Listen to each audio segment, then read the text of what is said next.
Hello everyone, আমি positive human. আমার এই ভিডিওটার প্রথম থেকে কেউ দেখলে অবশ্যই বলবে আমি কোনো বোটানিক্যাল গার্ডেন বা নার্সারিতে এসেছি, বাট আমার অ্যান্সার হবে না। আমি মিনা আন্টির বাড়িতে এসেছি। মিনা আন্টির এই এত বিশাল একটা গার্ডেন, এটার প্রত্যেকটা কোনায় কোনায় নতুন রকম চমক।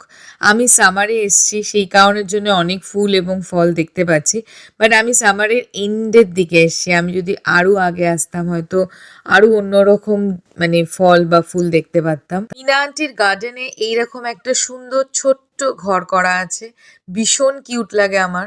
এখানে বসে আমরা সবসময় চা কফি এগুলো খাই। এই দেখো কুমড়ো, আর কুমড়ো দেখলে আমার মা নিশ্চয়ই কুমড়োর ফুল খুঁজতো। এখানে বিভিন্ন ভ্যারাইটিস টাইপের গোলাপ ফুল ফুটে আছে, জবা ফুল ফুটে আছে। আর সব থেকে বড় কথা, তোমরা যে পুরো বাগানটা দেখলে, ফুল এবং ফল তো দেখতেই পাচ্ছ কিরকম, কিন্তু ইম্পর্টেন্ট জিনিস, একটা শুকনো পাতা বা ডাল নেই, কেন উনি সব পরিষ্কার করেন একা। কিউট কিউট ফার্নিচার গুলো হচ্ছে ওনার নাতি এবং নাতনির। এখানে আর একটা আন্টি ওনাকে গ্লাসে জুস ভরে দিতে হেল্প করছে। তারপর আমরা সবাই গল্প করছি। আর এই যে সেই টেবিলটা, আমি ওনার বাড়ির প্রত্যেকটা কোনায় কোনায় এত সুন্দর ইন্টেরিয়ার করা, আমার ভীষণ ভালো লাগে। কেননা আর একটা জিনিস আমি দেখি যে যখন এই যে আমাকে একটু নিজেকে একটু দেখা দিতেই হয়, আমরা যখনই যাই প্রত্যেকবার টেবিলটা একটু অন্যরকম ভাবে সেজে ওঠে।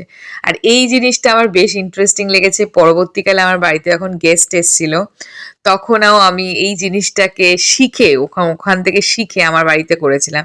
দেখতে পাচ্ছেন ওই কেকটা? এখানে প্রত্যেকটা জিনিস কিন্তু উনি নিজে হাতে বানিয়েছেন।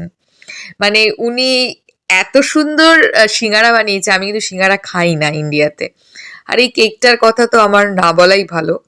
একটুখানি আবার নিজের চুল নিয়ে একটু স্টাইল মেরে দিলাম, কেন কেকটার কথা না বলা ভালো, কারণ কেকটা দেখেই বুঝতে পারছো যে কতটা সুন্দর।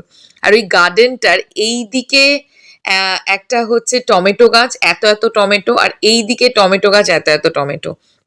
তো এই যে গাছগুলো দেখে অনেকে ভাববে হয়তো যে উনি হয়তো বাজার করেন না, নিজের বাগান থেকেই বাজার করেন, কিন্তু অ্যাকচুয়ালি ব্যাপারটা সেটা না। এটা জাস্ট শখের জন্য এবং ওনার নাতি নাতনিকে মজা দেওয়ার জন্য। কেন গাছ থেকে ইনফ্যাক্ট শুধু আমরাও মজা পাচ্ছি সাথে, আমরা শুরু থেকে শেষ অবধি শুধু খেয়ে গেছি।